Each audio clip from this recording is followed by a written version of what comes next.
Harihi Om. Sahana Vavatu, Sahanau Bhunaktu, Sahaviryan Karavavahai, Tejasvinavadhitamastu ma vidvishavahai. Om Shanti Shanti Shanti. Om Jaya Sri Krishna Chaitanya Prabhu Nityananda, Shri Advaita Gadadhara Shivasari Gaura Bhakta Vrinda. Hare Krishna, Krishna Krishna, Hare Hare, Hare Rama, Rama Rama, Hare Hare. Okay, so continuing with Krishna's points to Duryodhana. Krishna paused. He looked steadily at Duryodhana, who remained silent. The prince looked downward and rubbed the floor with his sandaled foot. All eyes in the hall were on him. Krishna continued to speak in measured tones. He who prefers the advice of inferior men to that of learned elders meets dangers. Nothing can rescue him. But who but you would abandon kinsmen who are equal in battle to Indra in favor of incompetent and dishonest strangers? Right? So it's like you have Karna and you have Shakuni, who, they're from other places and all that. He likes them because they support him. They think the way he thinks. And he's talking about they're inferior and they're incompetent, because in battle we already saw that Arjuna on his own defeated the Kaurava army, including Duryodhana and Karna.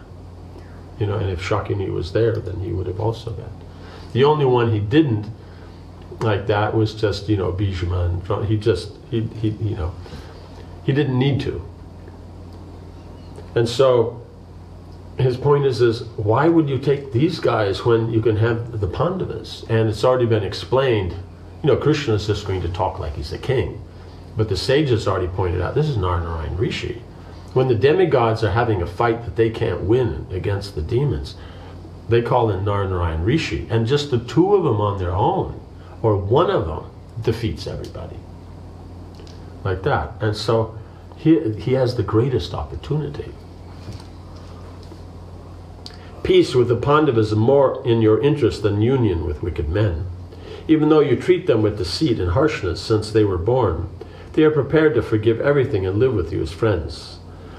O best of the Bharatas, right? That just proves their good qualities. And like that. O best of the Bharatas, do not show anger towards your own relatives. Live for virtue and not only for pleasure. Only then will you be able to achieve what you desire. Living in peace with the Pandavas, all your aims will be achieved, and your fame will spread far and wide. How can you prefer the shelter of Karna, Shakuni, and Dushasana to that of your noble cousins? Right? Karna felt insulted by Krishna's words. He always feels insulted. That's why he's a lesser man. It's just a few words which he's speaking the truth. While we see is with deceit and all kinds of problems, then Karna and then they speak directly insulted. They're not facts, they just speak insulting words. And the Pandavas are willing to, forgive that. But we see Duryodhana, Karna, they can't tolerate anything that doesn't make them sound like they are a king of heaven or something. Karna felt insulted by Krishna's words. He glanced at Duryodhana, who kept his head lowered. Both men found Krishna's speech hard to stomach. Both were convinced that their cause was no less righteous than that of the Pandavas, right? How? Who knows? But they actually think that their position is just as noble as the Pandavas.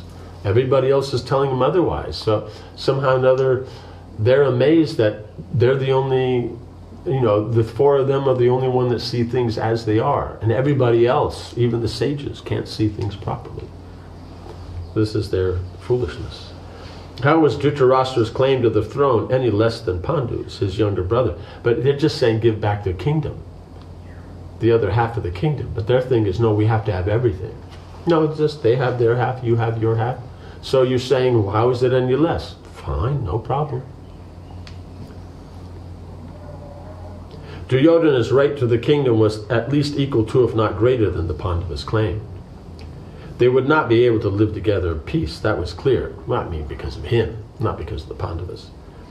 Then why should Duryodhana be the one to make concessions? They've already made the concession that they're willing to work with him, but he can't make.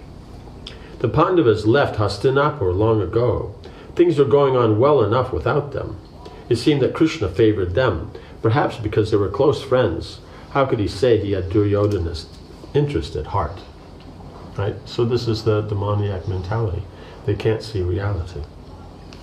Karna turned his angry eyes towards Krishna, who, seeing both his and Duryodhana's defiance, said, "O hero, show me the man who is capable of standing against the enraged Bhima without being destroyed." Having first cajoled, then cited the benefits of peace, Krishna ended by explaining the like results of war with the Pandavas, right? So, first he was trying to be nice and everything like that.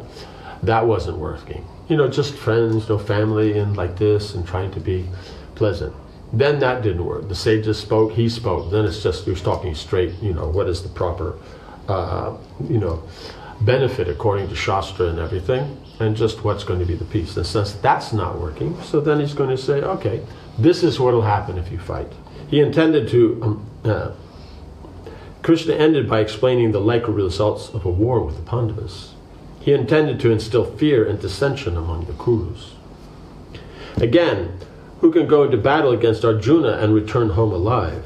Why do you seek war? What benefit do you see in slaughtering all these men? And he means all these men means the ones that are here, except the sages, of course, but all the Kshatriyas. At Khandava, Arjuna vanquished the gods and the Gandharvas, Asuras and Nagas. What chance do you have? And that's literal. It means the others, they talk about it, big talk. But in a fight, Karna can do all the different things. He has the weapons. But in a fight, the Gandharvas defeated him. And he's saying, no, but the gods and the Gandharvas and the Asuras and the Nagas he defeated. And Karna couldn't defeat just the Gandharvas. Will it be any different from what you experienced when you came to attack the Matsya kingdom? You came to attack Matsya. You got defeated.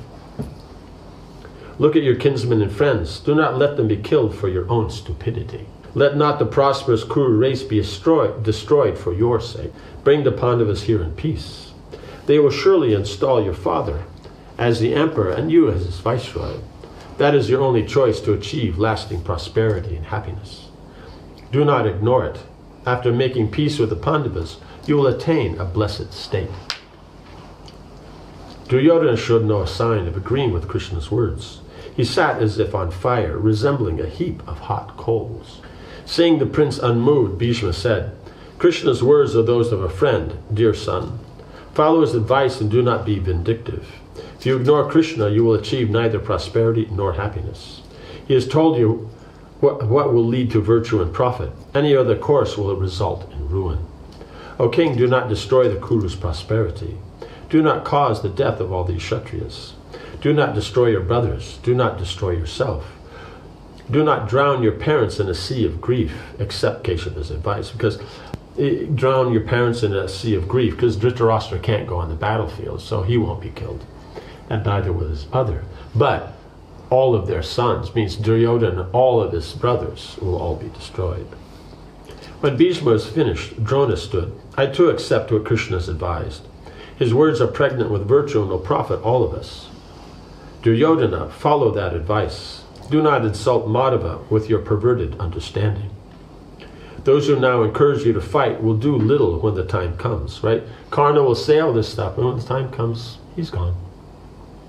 Rather, just like in the battle, it actually comes up that because of his pride and his envy, then, if Bhishma and Karna go out on the battlefield, it's a very powerful, duo there.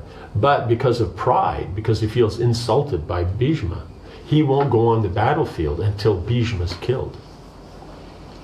So that means already, he's doing it out of his pride and, like this, and, Duryodhana and I, but actually he's weakening Duryodhana's fighting force.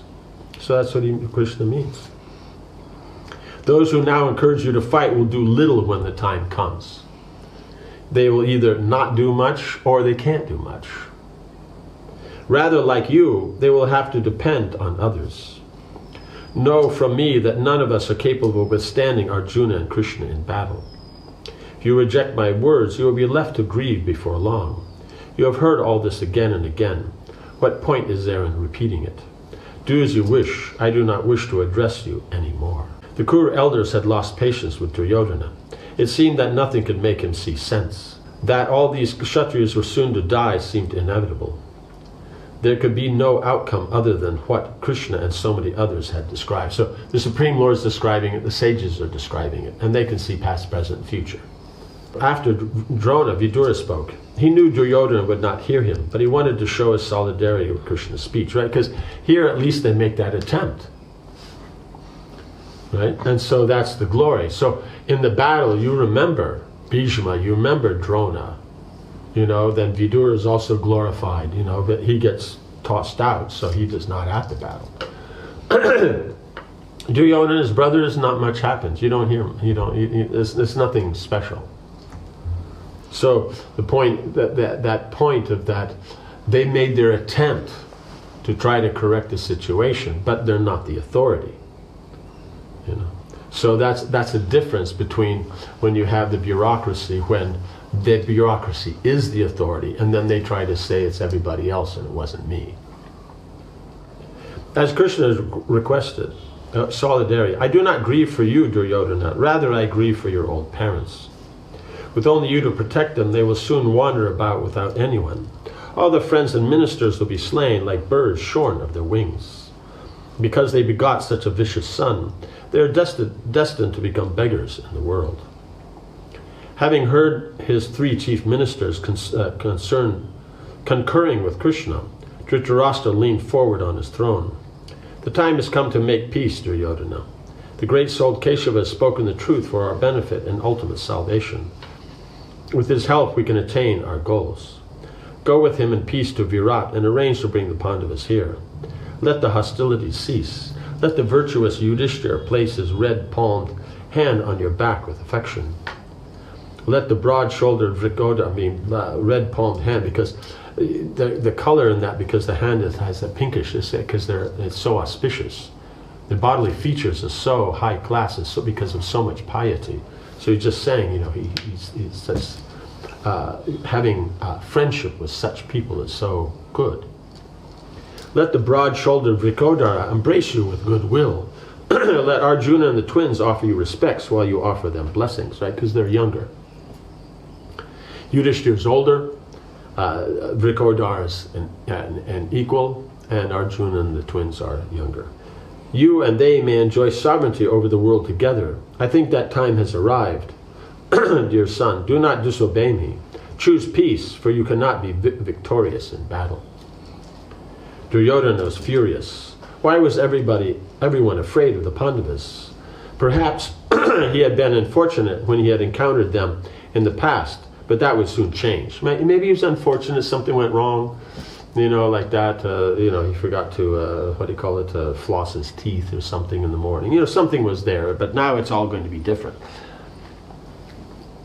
And he saw it twice, he was defeated. Now, aided by the Danava's mystic power and the combined might of the Kuru heroes, he was invincible. Right? He's just going on the Danavas, then said, no, we're going to enter into everyone's body and make them more powerful. He was thinking, well, before I wasn't so powerful. I was like, so, but now with this, but what he doesn't understand is that on the other side they have Krishna. And so basically this war, it's a proxy war between the demigods and the demons. And so then therefore everything, because the Pandavas are coming from the demigods. And Duryodhana is banking on that the demons will support. Now aided by the Danava's mystic power and the combined might of the Kuru heroes, he was invincible. The prince looked at his father. Right? He's thinking, no, I can win. But the point is how many people will be lost in the process? He's not thinking about, all these people here could just go home peacefully and live their lives. And everything will be peaceful, and it'll be a powerful kingdom. There'll be nothing wrong in the kingdom, no injustice, no criminal acts and everything, and everybody will be prosperous and happy. But he's comfortable to have a war that even he thinks he's going to win, but so many will be slain in the battle. Yudhishthir's army and all that they're all family people, all these things in the kingdom. But he doesn't care about that. The prince looked at his father. How could the old man order him in this way? Right? He is the king. Accept Bhishma's embrace. Duryodhana shuddered at the thought. And, having ruled over the entire earth, how could he be expected to now offer his respects to Yudhishthira? Right? It would still be Dhritarashtra as the king. Right? And Duryodhana would be his viceroy. So he'd be there, but still he'd have to be respectful, because he's elder. He's an elder brother, just like his younger brothers are respectful of him. Duryodhana felt it was time to speak his mind. Calming himself, he rose from his seat and looked at Krishna. Although you speak out of concern for me, O Madhusudana, you nevertheless criticize me alone. Why, O Keshava, do you praise the Pandavas and accuse me without properly understanding the situation? Because they've done nothing wrong, and he's only done things wrong. You, Vidura, Bhishma, Drona, and my father have all found fault with me, but not with any other. Maybe he should notice. Yet in this matter, I do not find I have acted in any way unworthy. I have not committed the slightest fault. Even after much introspection, I see nothing wrong. So that's the thing. Everything he's done that everybody else can see is wrong, he doesn't see anything is wrong. Because his point is no, according to Niti Shastra, you do whatever it takes to put yourself in a powerful position and put down your enemies. But he's not working on Dharma. Everybody else is speaking Dharma. He only sees Niti. If the Dharma will support his Niti, then it's good. And so he knows the Dharma in such a way to use it, but in the context of Niti. Right? Because the Niti means it's your mundane morality and ethics that get you what you want to get done. So if this guy's in your way, you remove him. And so as far as he's concerned, he's following Shastra, he's doing the right thing. So that's why Niti is just mechanical, and it has to support the actual principle, which is religion. The thought of Duryodhana introspecting in any way brought a smile to Bhishma's face, because he's thinking, how is he introspecting? The prince plainly could not see past his own nose. He went on addressing Krishna in tones of indignant self-righteousness. The Pandavas lost their kingdom at dice. They were not forced to play that game. Even when their wealth was returned, they agreed to play a final game and were thus exiled. But he's not looking at the nature of the game. He's just saying it was just a game and he lost. But he cheated by using a professional gambler. And they only agreed because of Dhritarashtra, not Duryodhana. But it's Duryodhana that they're playing with. Was that my fault? Why do they regard me as an enemy? Even now, although they are weak and incapable, they threaten the Kurus. Right? They see as an enemy, but he said that he forgives them and all that. But his point is no, if you want your kingdom back, though I promised I would give it back, that means you're seeing me as an enemy. When it says, no, you're a Kshatriya, you spoke that you lose, you go to the forest, and then you come back. But he's still convinced that no, we found them before the time was up. But according to everybody's calculation, who knows what they're doing, then no, the time was already up, a day or two before. But according to Duryodhana, no, there were a few more months left. So he's just calculating, in a way that's good for him. He's forgetting, certain, astrological considerations. Duryodhana looked at Karna, who clenched his fist in support. The Kaurava prince continued, we are powerful Kshatriyas, and we will not bow to any man out of fear.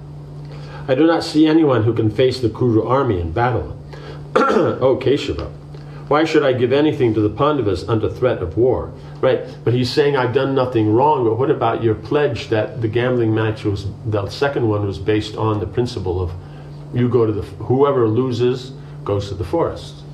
And after going to the forest, you come back, you get your kingdom back. He somehow or another, always, you notice, he leaves that out of the equation. Rather, it's my duty to fight. If I lay down my body in battle, then I will achieve a glorious destination in my next life. What Kshatriya born in a noble family would avoid battle out of fear of the enemy? No self-respecting ruler would bow to one who threatened him with harsh words. I am not afraid of the Pandavas. O Madhava, I will never give them any part of this kingdom. It now belongs to Dhritarashtra, and so it will remain. And he's saying, but why are they all telling me? Why do I have to listen? Because he's the king. He says it belongs to Dhritarashtra. We are simply his servants. He wants peace. He's not his servant. Although he once gave away that which should not have been given, we have rectified his error, right? Means he gave away half the kingdom. He shouldn't have given it away. That's his idea. When I was a child and dependent on others, the Pandavas were mistakenly given the kingdom. We will not make the same mistake again. So his point was, it was a mistake, so we've rectified it. So, everything's back to normal. And it's been going on nicely for 12 years. Why now suddenly everybody wants change? So that's so far his logic. So see how it continues as we go. Om Hare Krishna, Krishna Krishna, Hare Hare, Hare Rama, Rama Rama, Hare Hare. Srila Prabhupada ki jai.